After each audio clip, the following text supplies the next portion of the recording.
As political foes declared a brief truce for the parliamentary ball,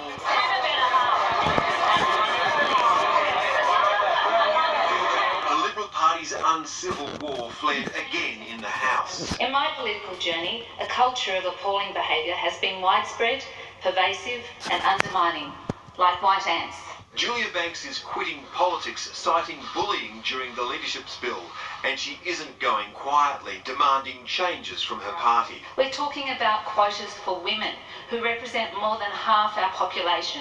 Then from New York, the fallen leader fired a shot at the man who brought him down, questioning the Home Affairs Minister's constitutional right to be in Parliament. The point I made to Scott Morrison and other colleagues is that given the uncertainty around Peter Dutton's eligibility, he should be referred to the High Court. Do you think Malcolm is engaging in some political warfare? Yep. By morning, the deposed deputy was pouring fuel on both fires, raising the possibility she might vote with Labor to send Peter Dutton to court. Well, I'll make my mind up at that time, but of course we want clarity around the standing of all the members of Parliament. And hinting that intimidating an MP or senator could breach the Commonwealth Criminal Code. Behaviour that could be, well, in some instances illegal. Scott Morrison disagrees. As the father of two daughters, I have no truck with bullying, whether it's of women or anyone else. Nine News has confirmed that the Prime Minister offered to send Julia Banks to the United Nations for 3 months, which might have muted her commentary. She declined. So Scott Morrison is left to argue that there is consistency in what seems like chaos. Three strong leaders, I'm happy to say it. Leaders on my left. Our party has been well led. Which raises the question, why did the party ditch two of them? Chrissy Ullman, NBN News. There's good news for Lake Macquarie boaties tonight, with Council committing to replace the Pelican boat ramp by summer. Severe erosion is causing headaches for designers, but they've finally settled on a plan to get vessels back on the water. Watching the tide. It's high water at Pelican, and Ford Idle just doesn't cut it. As the shifting channel edges closer to the shoreline, it's eroding the Pelican foreshore at a rate of knots. What we're finding is that the erosion and the currents in the channel are far worse than what was first thought. We lost 2 metres of the foreshore down here in the last month. It's impacted hardest on recreational boaties. 3.5 years since the 2015 April storms reduced the old ramp to rubble, Council is setting a new course at the 11th hour. Our engineers and consultants have continued their studies and are now proposing a different design which is more adaptable to the current forces in the channel.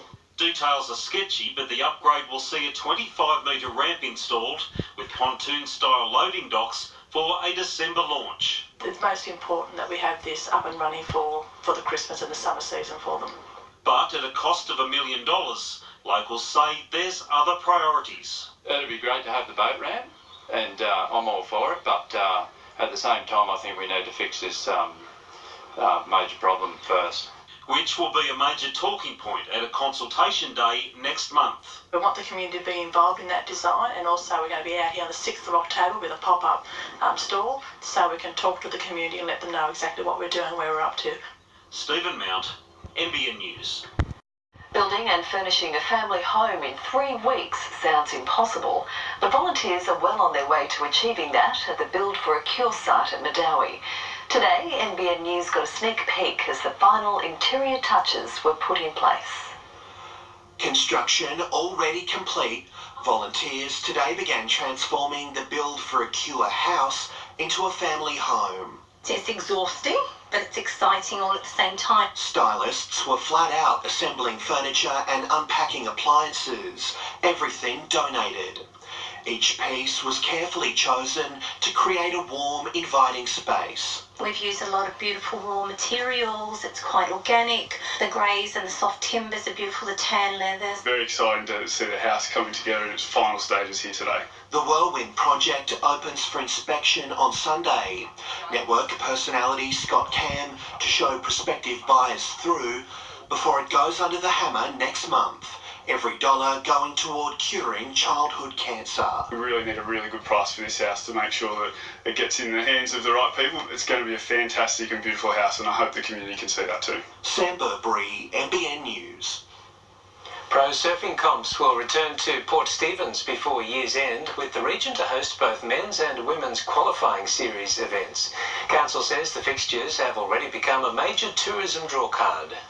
Come November, big-name board riders will once again converge on Burbury. Port Stephens hosting both men's and women's QS events. The women's event, in particular, appears a crowd pleaser, with 6,000 ranking points up for grabs. Pretty much half the women's world tour locked in to surf and compete for their spot. This is actually the last qualifying series event in the whole globe for them to qualify for next year. Something organisers know and are keen to share. We're making sure we give some wild cards and get the local community and board riders involved. The travel costs can be really, really tough. So it's good to have it at home. Port Stephens Council says the competitions provide nearby businesses a welcome boost. This event will support our local accommodation, our local retail businesses, our hotels and motels. Surfing New South Wales hopes to keep coming back. It's definitely our goal to keep it here for the future for sure. The event windows run from November 8 to 13. Sam Burbury, NBN News. It sounds like a radical idea, cutting back on traditional school sport, but a local principal believes he's hit on a better idea to get kids active. The Cessnock School is using music and technology to motivate its students. It's gym time at St Philip's Christian College, and no one wants to ditch this class. Hey sir, can you turn this song up? I love it. The school has overhauled its sport and PE programs, harnessing the power of music to get students moving. Yeah, I like it because it gets everyone pumped. It motivates me because before I didn't like running without the music. The change was prompted by increasing childhood obesity levels and inactivity. I thought I would do something about that and change up the way that we deliver PE in the school, because asking students to go for a 10-minute run just isn't cutting it anymore. In an Australian first, the school's installed a high-tech music system in its new $7 million gymnasium complex, allowing students to be DJs, selecting their favourite songs. Usually we have this supplied into bars and restaurants and fitness centres in the general public, but to see it in this application in a school environment, it's amazing. The goal was to get kids off of phones, off of computers, and get them active, rather than removing technology from the situation, using that, harnessing that. Cool, just walking. The system filters out any inappropriate material, and students are lining up for lessons. The energy in the school at the moment, the change in student culture has just been unbelievable. It's been years since the Are You OK movement began, and today workers, union officials and invited guests shared a feed and a yarn at the WeatherTech's factory at Heatherbrae, asking the all-important question. In any group of 100 people, you're going to have some that do have some issues. Ask the question, are you okay? Every conversation can change a life. If you need support, you can contact Lifeline. Still to come tonight, Hollywood heavyweight Harvey Weinstein's sexual advances caught on camera.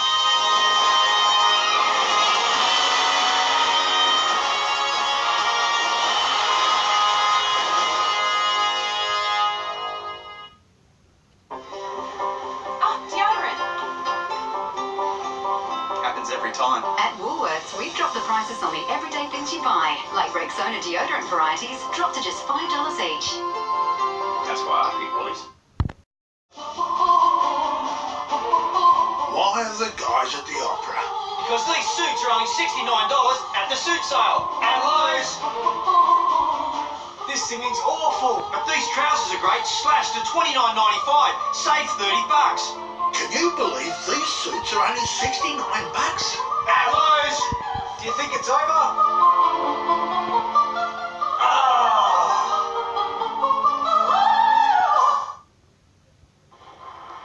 Hipsters. Jack, you're even smarter with your money now. So take out APIA home insurance plus car insurance and you'll get 10% off both. It's time to switch to APIA. Heritage Gardens, an award-winning accredited nursery with a team of experienced horticulturalists. Discover a large selection of plants, trees, pots and gifts. Best advice, best quality, best gardens. Heritage Gardens Nursery and Cafe, New England Highway. The Newcastle spring sale ends Sunday. Up to half price off selected items. Save up to half price. The Newcastle spring sale ends Sunday. Enjoy a fresh new take on our classic hogs menu. New premium steak and rib options. And a variety of locally sourced seasonal salads and vegetables.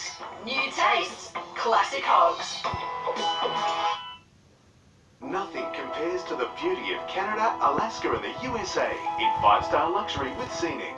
2018 early birds must end 28 September. Fly return to Canada from only $595. Call 138128 today. What's on the show? The ultimate predators.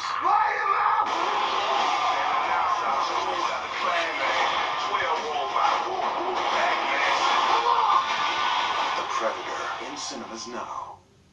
Furniture, interiors, homewares. From one piece to a whole house, Inside Out will help you find your style. Be inspired at Inside Out, Newcastle's premium Globe West stockist. Parry Street, Newcastle West. Imagine the purest dairy farms of Victoria. Hand-selected for their sustainability. Where the land and the herds are nurtured to produce a wholesome, rich cream. Imagine that cream crafted into an indulgent ice cream. New Blue Ribbon crafted ice cream. Reimagined for good.